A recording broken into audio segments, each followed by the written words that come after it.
두란노 1:1 제자 양육 성경 공부 성장편 8번째 만남 시험을 이기는 삶입니다. 우리가 이 세상에서 육신을 입고 살아가는 한 완전히 죄가 없는 생활은 할 수가 없죠.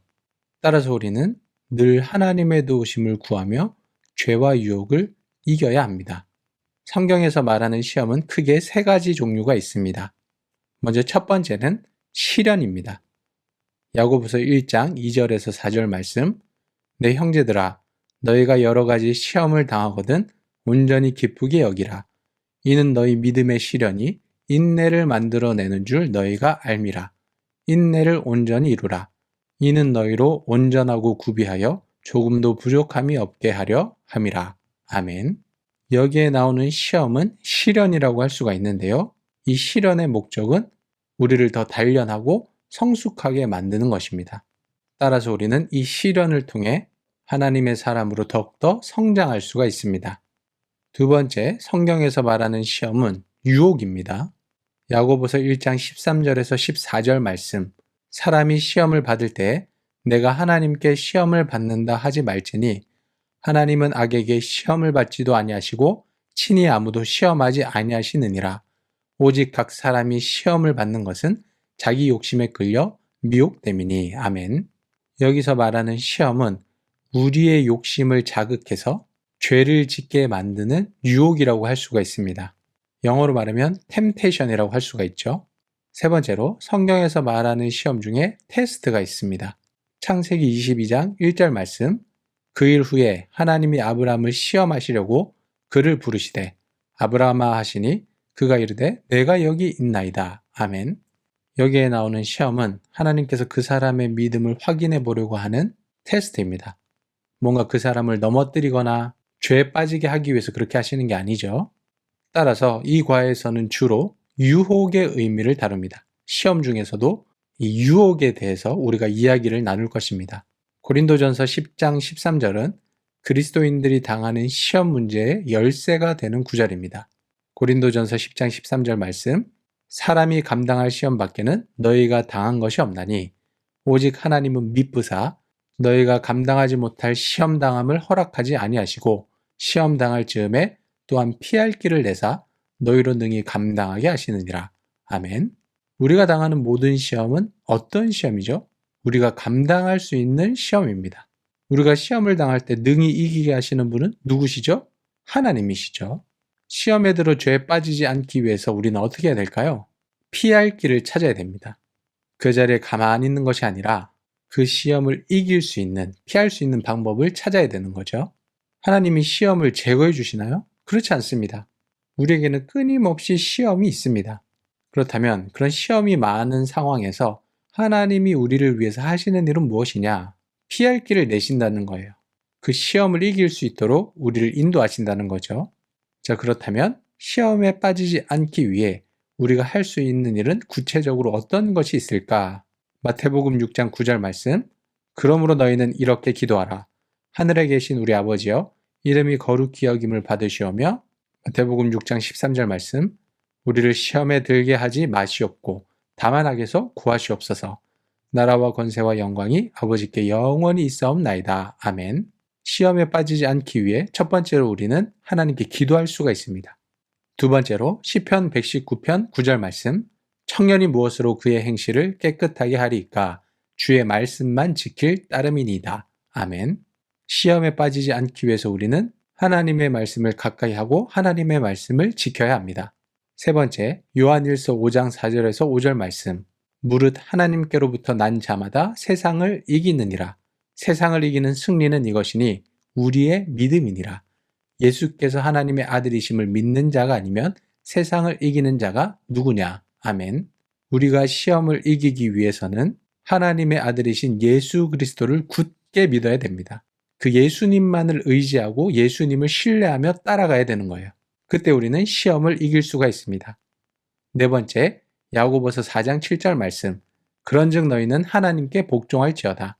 마귀를 대적하라. 그리하면 너희를 피하리라. 아멘. 또한 우리가 시험을 이기기 위해서는 하나님의 말씀에 순종하고요. 마귀를 대적해야 됩니다. 적극적으로 마귀와 싸워야 돼요. 가만히 멍하게 무력하게 있으면 안 됩니다. 하나님께는 복종하고 마귀를 향해서는 대적을 해야 돼요. 그때 우리가 시험을 이길 수 있습니다. 당신이 지금 당하고 있는 시험은 무엇입니까? 시험에서 벗어날 수 있는 하나님의 방법은 무엇이라고 생각합니까? 앞에 말씀드린 네 가지를 꼭 기억하시기 바랍니다. 하나님께 기도하고 하나님의 말씀을 가까이 하고 예수님을 굳게 믿고 하나님께 복종하되 마귀는 대적해야 합니다. 그때 우리는 시험에서 벗어날 수가 있습니다. 모든 악의 근원은 사탄입니다. 그러나 이 말은 사탄이 항상 직접적으로 우리를 공격한다는 뜻은 아닙니다. 물론 사탄은 영적인 전투에 직접 참여하기도 하지만 자기가 이용할 수 있는 모든 것을 동원해서 우리를 공격하는 경우가 많이 있습니다. 크게 사탄은 세 가지 경로로 우리를 공격하는데요. 첫째, 사탄은 직접 우리를 공격합니다. 둘째, 사탄은 세상을 통해 우리를 공격합니다. 셋째, 사탄은 우리의 육신의 욕심을 이용해서 공격합니다. 우리가 시험을 받을 때 그것이 어떤 종류인지 알아내는 것이 중요합니다. 왜냐하면 경우에 따라서 우리가 각각 다르게 대처해야 되기 때문입니다. 첫 번째로 사탄이 우리를 직접 공격할 때 우리는 어떻게 해야 되는지 한번 알아보겠습니다. 마귀 혹은 사탄은 인격적이고 초자연적인 영적 존재입니다. 성경은 이들이 타락한 천사라고 말합니다. 이 사탄은 우리의 신앙을 근본적으로 흔들려고 직접 공격할 때가 있습니다. 이 직접적인 공격은 우리에게 있는 하나님에 대한 의식, 이것을 희미하게 하거나 우리가 우리 자신과 하나님과의 관계를 의심하게 하기도 하고 하나님의 말씀, 그분의 신실성 등을 부정하게 하기도 합니다. 가룟 유다의 예를 한번 살펴볼게요.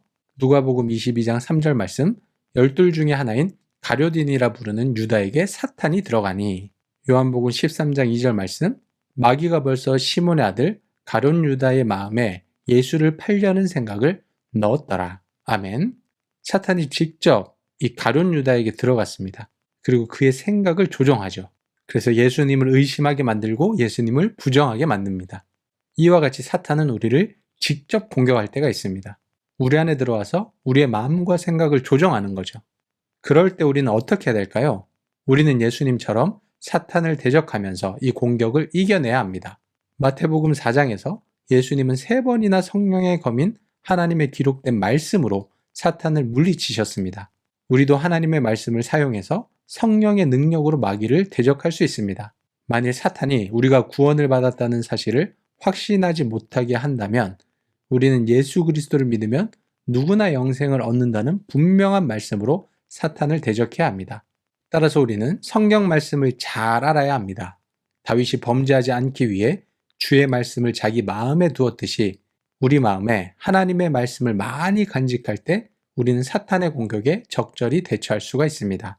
사탄이 우리에게 들어와서 우리의 마음과 생각을 공격을 한다면 우리는 하나님의 말씀으로 그것들을 방어하고 이겨내야 된다는 것이죠. 따라서 우리는 하나님의 말씀, 성경을 잘 알아야 합니다. 두 번째, 사탄은 세상을 통해 우리를 공격합니다. 사탄은 직접 공격하지 않고 세상을 통해 외부에서 우리를 공격하기도 합니다. 여기서 말하는 세상은 하나님이 창조하신 이 세상 전체를 이야기하는 것이 아니에요.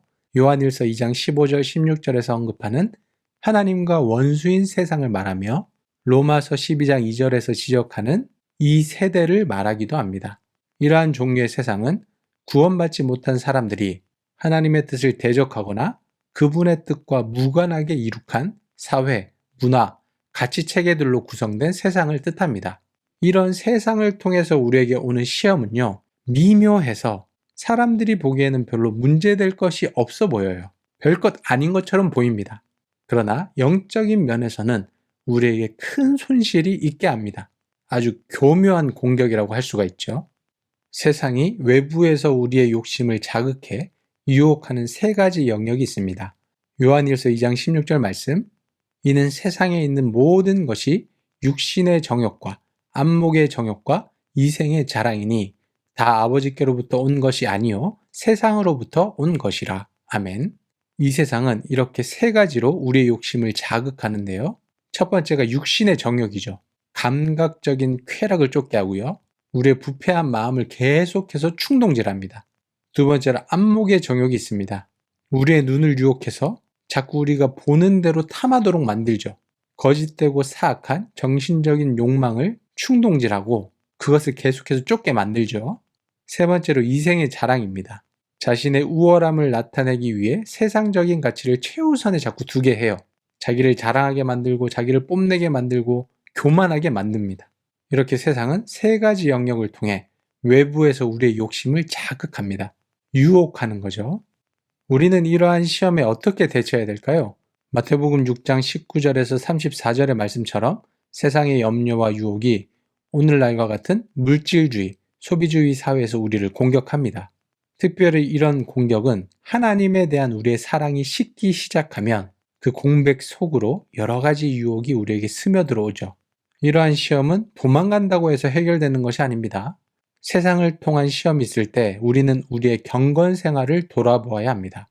경건 생활을 회복하고 하나님에 대한 사랑이 뜨거워지면 세상에 대한 우리의 사랑이 식어지고 세상을 통한 사탄의 공격은 그 힘을 잃게 됩니다.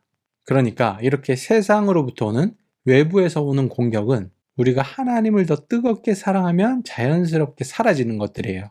따라서 우리는 우리의 경건 생활을 돌아보고 하나님께 더욱더 가까이 나아가야 되는 거죠. 세 번째, 사탄은 육신의 욕심을 통해 우리를 공격합니다. 사탄은 사람들에게 본능적으로 있는 육신의 욕심을 통해 공격을 하기도 합니다. 세상을 통한 공격이 외부에서 오는 공격이라면 육신의 욕심을 통한 공격은 내부에서 오는 공격이라고 할 수 있습니다. 물론 하나님이 창조하신 육신 자체에 있는 본능적인 욕구가 죄는 아닙니다. 그건 당연한 거죠. 그러나 그러한 욕구들을 잘못 사용하면 우리는 죄에 빠지게 되는 거죠. 사무엘하 11장은 사탄이 육체의 정욕을 이용해 공격한 대표적인 예입니다. 여기서 다윗은 실패했죠. 하지만 창세기 39장에서 요셉은 같은 유혹에서 승리를 했습니다. 사무엘하 11장 1절에서 4절 말씀 한번 볼까요? 그 해가 돌아와 왕들이 출전할 때가 되매 다윗이 요압과 그에게 있는 그의 부하들과 온 이스라엘 군대를 보내니 그들이 암몬 자손을 멸하고 랍바를 에워쌌고 다윗은 예루살렘에 그대로 있더라. 저녁 때 다윗이 그의 침상에서 일어나 왕궁 옥상에서 거닐다가 그곳에서 보니 한 여인이 목욕을 하는데 심히 아름다워 보이는지라. 다윗이 사람을 보내 그 여인을 알아보게 하였더니 그가 아뢰되 그는 엘리암의 딸이요 햇사람 우리아의 아내 밧세바가 아니니까 하니 다윗이 전령을 보내어 그 여자를 자기에게로 데려오게 하고 그 여자가 그 부정함을 깨끗하게 하였으므로 더불어 동침하매 그 여자가 자기 집으로 돌아가니라. 아멘. 다윗은 자기 안에서 일어나는 이 육체의 정욕의 유혹을 이겨내지 못했습니다. 거기에 넘어지게 되었고요. 결국 죄를 짓게 되었습니다. 그러나 창세기 39장에 보면요. 요셉은 보디발의 아내가 자기를 유혹할 때 그것을 이겨냈습니다. 어떻게 이겨냈죠? 요셉은 어떻게 승리할 수 있었을까요? 사람 앞에서가 아니라 하나님 앞에서 내가 죄를 짓지 않겠다라는 마음을 가지고 있었을 뿐만 아니라 그 유혹의 자리를 아예 피해버렸어요. 도망을 가버렸습니다. 그래서 요셉은 승리할 수가 있었죠. 디모데후서에서는 청년의 정욕을 이기기 위해서 어떻게 하라고 이야기합니까? 디모데후서 2장 22절 말씀, 또한 너는 청년의 정욕을 피하고 주를 깨끗한 마음으로 부르는 자들과 함께 의와 믿음과 사랑과 화평을 따르라. 아멘. 우리 안에서 일어나는 이 육신의 정욕, 사탄의 충동질, 이것을 어떻게 이길 수 있느냐? 일단 그 유혹의 자리를 피해야 돼요. 우리의 눈을 돌리고 귀를 막고 그 자리에서 떠나야 됩니다.